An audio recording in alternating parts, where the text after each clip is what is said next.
All right. Hi, everyone. Welcome again to HE Dialogues. I'm Edric, I'm Joy. and our desire is to help parents get it right from the start.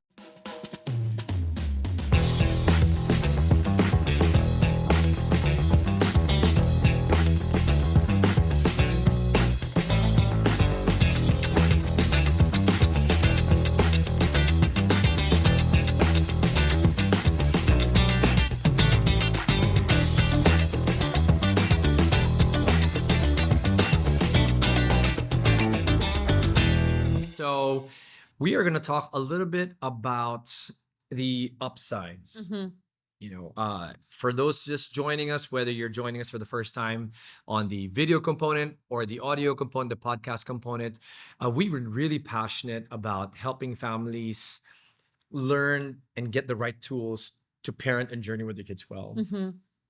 And the unique lens we've been adding to it, if you will, has been a lens that has changed our lives. I mean, literally, all of us, all 8 of us and our 6 kids, is homeschooling. So we've already talked a little bit about the story. We've talked about the challenges, and I think there's more to say about the challenges. I'm sorry I didn't give you enough airtime to do that, but let's also now share the joys, if you will. Yeah, you like that play on joys? I mean, there's The only joy of one homeschooling. joy, right? My joy. But yeah, what have you seen? You're on the ground. Maybe we can see from your lenses on the ground, and then I can take a macro view, if you will, a broader perspective of Yeah. what are the benefits. And let's be honest about, yeah, we're doing this in a post-pandemic world. For those of you that are tuning in, we're not sure what date this is, but as of this recording, it is mid-year of 2024. So we're wearing a little bit of even contemporary things happening. What are we observing in the learning landscape as a whole, in the parenting landscape as a whole, and how does homeschooling fit in parenting? So let's hear the stuff you observed and maybe the benefits from your lenses first. Well, some of the things that I've super enjoyed about our homeschooling experience, which at the end of the day, as you said from the very beginning, right? Homeschooling is really intentional parenting. It's good parenting equals good homeschooling. And so as I share these things, they can be applied to the parenting, whether you homeschool or not. But one of the things that I've really appreciated about having this much time with my children is really learning their weaknesses, their strengths, and helping them grow in their weaknesses and also helping them to really excel in their strengths. Just the other day, Titus, our third son, was tinkering with something on the balcony. It was maybe 9 p.m. at night. I was doing a painting and he was there with some heat gun and he was hovered over um, like some pieces of a phone. And I'm like, "What are you doing, son?" And he's like, "Oh, I'm fixing Catalina's phone because it broke and I really wanted to help her out." And I was watching him, and every time I see my son Titus, because he tends to do things that are not the books, but everything else, because he's mechanical, he loves engineering. And there he was, like really engaged in this project, and he was able to fix my daughter Catalina's phone. And he ordered all these parts from Shopee. He sourced them, he put them together, he took the phone apart, looked inside, and dissected it. And I was just so happy because this is his strength. And I thought to myself, if Titus was in the conventional school system, sitting in a classroom or classrooms for the majority of his day, he would never have time to really do the things that he loves to do. Currently, these would be designing things on the 3D printer, taking apart laptops and computers. So although I And now always, cell phones. oh yeah, not computers yet, cell phones. But now cell phones, I'm saying Yes. he did the computers. Now he's also doing that cell phone you mentioned. So even though I constantly have to remind him, Titus, you got to read your books, you got to do your books. I'm so happy that he's able to develop this aspect of his person, which is really a strength, which I believe he'll be able to use someday. So that's one really great benefit that I've seen. It's just the time to pursue interests that become their strengths. And then definitely time to address weaknesses. As we homeschool our kids, we see so many of the character issues, not just in ourselves, of course, as parents, but also in them. And I feel like if they were in the conventional school, these would not be addressed right away, or maybe they would be under the radar, or maybe they would come out and we wouldn't have enough time or opportunity to really disciple our kids.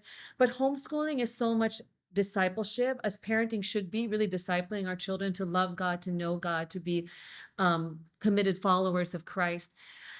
And so I've seen my kids' character flaws. And so sometimes we just set aside the books in order to spend time dealing with the character issues. And sometimes it can be a motivation issue, an attitude issue, a lying issue, or a conflict issue between siblings. And homeschooling gives us the time to engage our kids. And so those are two things. I think you have more to say. I'm going to say some other things, but you've probably noticed also some benefits that you've enjoyed. And maybe I can even ask you, how do you think time has benefited us in terms of even just traveling together on off-peak seasons? Well, on a lighter note, I'll share that. I wanted to hear, how we frame challenges from a mom standpoint. I'd love to Mm. hear the benefits for you of this Oh, whole homeschooling. We'll go to that. But yeah. so your question to me, on a lighter note, the part of the benefits that I see with this lifestyle, because that's what it is, parenting, homeschooling, it's really our lifestyle. It's not a separate compartment, it's not another thing, is we're able to have all this flexibility, right? And when we talk about flexibility, you did mention time. Mm. It lends itself well for families who are more entrepreneurial, right? So you can control a little bit of that time. We've also observed for families that are corporate, it also lends itself well because as opposed to waiting for summer breaks, you can go and travel, take a leave if you are employed somewhere in an off-peak season. Much And that cheaper. is adds flexibility for financial reasons, it's cheaper, all of that. And I've loved that. The Ilocano in me, right? So in the Philippines, Ilocano is a region that is known for being very Frugal. frugal, and I am quite frugal, right? So I love that. I love that we have the flexibility to dictate when we can do things, how we can do these things because of the format of learning and their Mm. homeschooling. Yeah.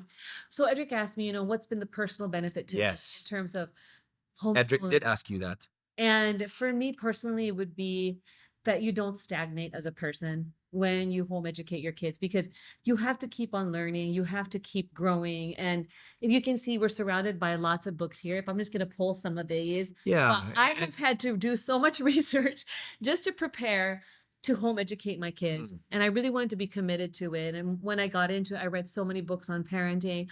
I read so many books on mm, homeschooling because I wanted to make sure that I got it right from the start, and that I was really invested as a mom, and that I would grow in areas where I needed to. yeah, So that's been a personal sure. And I'm going to insert benefit. myself here with a very practical question because some people are probably wondering, Joe, what are your go-tos? Right? Since you said it's helped you, a part of the benefit is you've become a learner, right, in this whole process, and you show the stack of books. Do you have a go-to resource for whether it's parenting as a whole or homeschooling? Some of your top picks that you might want to share very quickly that might be helpful for parents, moms who are looking at, hey, where can I go? Because I want to get it right from the start. We talked about the Bible, obviously, but other than that, I've read a lot of books by Ken Robinson, just on education itself and the education landscape. I've read so many books by homeschool moms because the perspective of homeschool moms, and I've got those books from Amazon, is very different. It's very practical. It's not too academic, but it shows like the day-to-day life of a homeschooler. And then I've read books on parenting by the Tripp brothers, Paul and David Tripp, and there's so many. there's so many. Yeah, John Roseman. we should do a whole other We can do a episode whole episode on on them just top picks because there's and so many. And Deb Bell's book, Deborah Deb Bell's Bell's amazing book, friend. Yes. I would say the most complete book Mm. on how to homeschool. That's a plug for our friend Deb there. That's it. But and stay tuned. We will definitely have an episode. I think it'll be Yeah. great. Let's talk to other parents as well. Kind of what are their top picks for parenting and homeschooling. So let's carry on. Other benefits. What are you seeing? And then I'll step back and go macro. Like what is happening? What do we observe in parenting today, as we Mm. dated it earlier, and learning today? And how does homeschooling or home education come into that whole narrative? So I think benefits. one of the deep desires that all parents have is the ability to pass on the right values, the right character to their children. All of us have the desire to see our kids succeed, not just financially, but succeed in life, like have good marriages someday, make wise choices when it comes to friendships, their habits. And when you homeschool, a unique thing happens because of the time that you have with your children. The time allows you to build relationship, and the time allows you to also repair broken relationship. And so what has happened is seeing our kids, especially the older ones, really have convictions about running away from pornography, convictions about when the right time to date and have a relationship would be, which they feel like is really when you can afford to actually get married. So, and then choosing good friends in high school or even in college. These have been some of the blessings that I feel you don't get to see necessarily at the beginning of the homeschool journey when it feels like it's so overwhelming. How do I do this?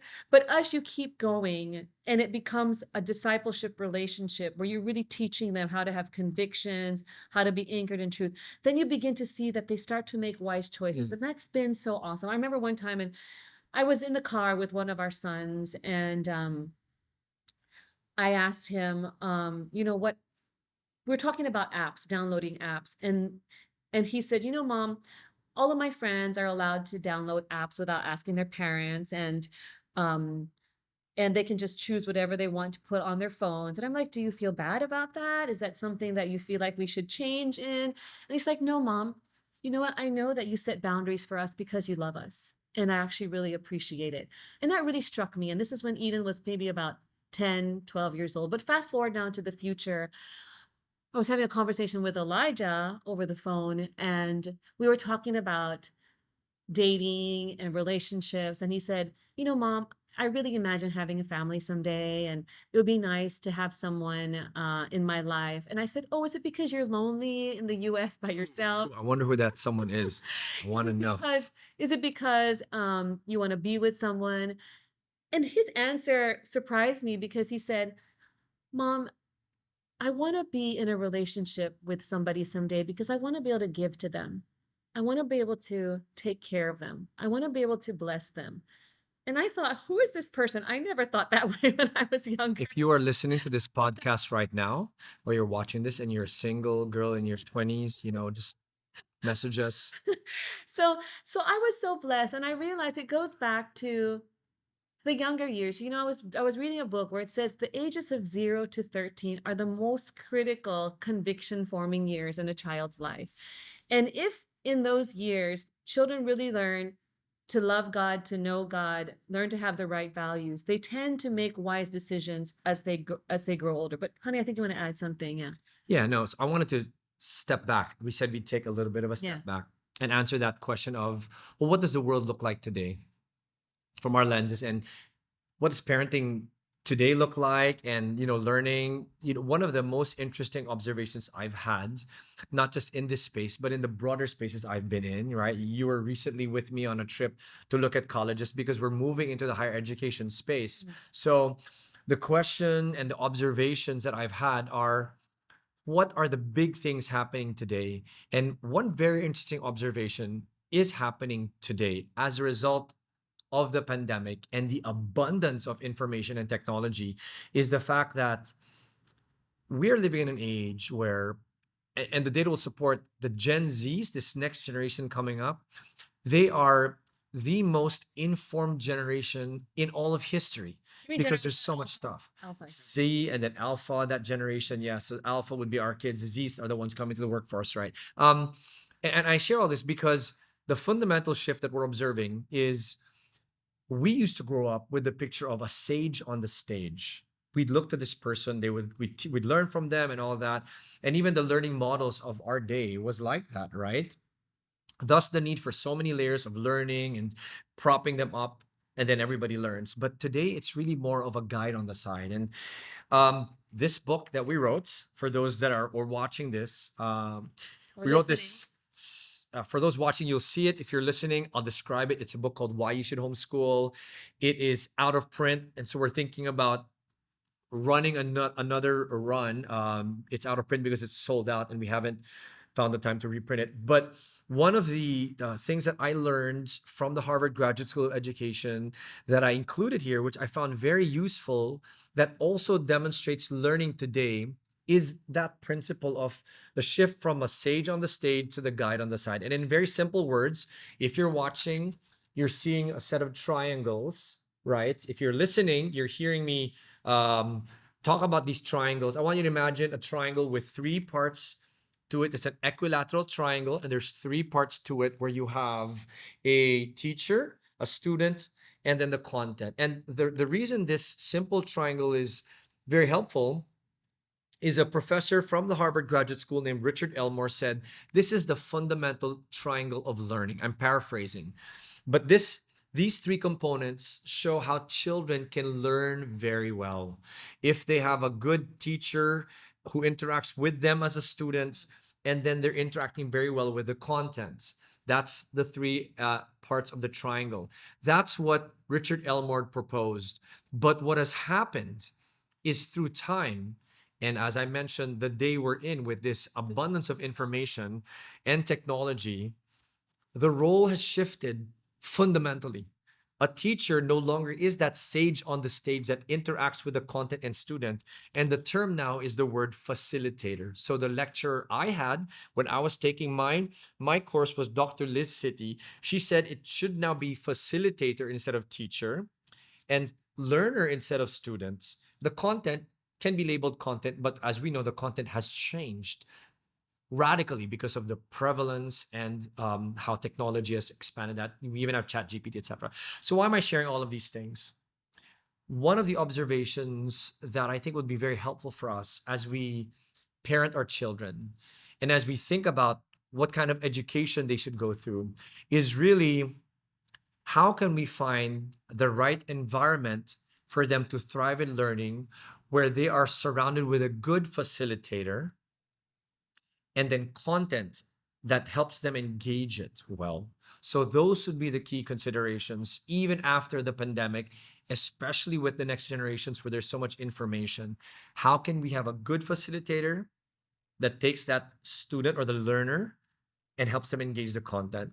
The practical implications of that are also, to Joy's point and her experience, and the many moms out there who aren't necessarily educators, if you've heard her story, is the pressure is no longer on the mom or the teacher necessarily to know everything.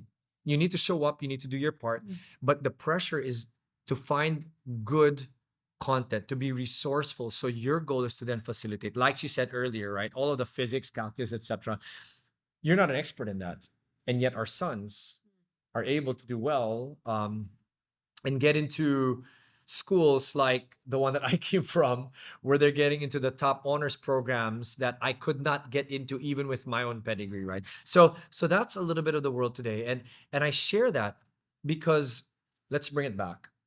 When we look at the lens we're wearing of homeschooling, we have found that it has been one of the best ways to create that environment, being a facilitator, journeying alongside your child, because the proposition I would like to make, and people can argue and give their vantage point, is parents know their children best, or at least they should.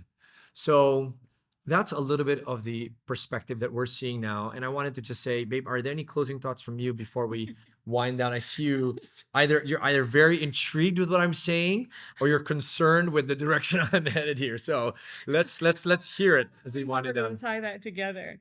But I think maybe what you're basically benefit. saying is the benefit is that you don't have to be an expert. And because you know your children best, Yes. you know when they're sleepy, when they're upset, what Okay. makes them tick, so that you can help find the right resources to then address that, not just in the character, but the right tools, the right materials, the right platforms, the right apps, because you know the best. Okay. Thank you. Thanks for clarifying. You're that. welcome. For that, So so I think maybe let's close with, let's zoom it back in. I've done a zoom out. Let's square your lens. Do you agree with that? Does that make sense for you? I think for sure that's the role I've taken in our homeschooling is more of a facilitator, and that means being present, being available, being aware of what's going on at home, of course, and where my kids are at in terms of their weaknesses and strengths, like we talked about earlier. Um, but for me, I take that to be something even more because I don't think that I'm just a facilitator. I really think that the biggest benefit of homeschooling our kids is that we're able to be disciplers to our children. And disciple is really somebody who intentionally comes alongside our children, not to just educate them academically. That's just one aspect of our parenting, but it's really to train them and to teach them and to grow them in such a way that they become committed followers of Jesus. And that's why the approach in homeschooling is holistic. It's every aspect of their person we're discipling. And so it's not just teaching them, like being facilitators to their learning, it's being their disciplers. And I would say that is one of the greatest benefits. And it's because we have the time to do that. And time equates to relationship building and relationship repairing. And when you have a good relationship with your children, you're able to influence their hearts and their minds. And at the end of the day, that's what every parent Mm. wants is that ability to pass on the values, pass on the truths, pass on and instill the character traits that we believe are important. And the only way we can do that is if we have the hearts and minds of our kids. And again, that's why we're here. That's why we're doing what we're doing, right? Our deep passion is to help you, parents. We really want to be able to journey with you and help you get it right from the start. This is our HG Dialogues. I'm Edric. I'm Joy. Thanks for joining us.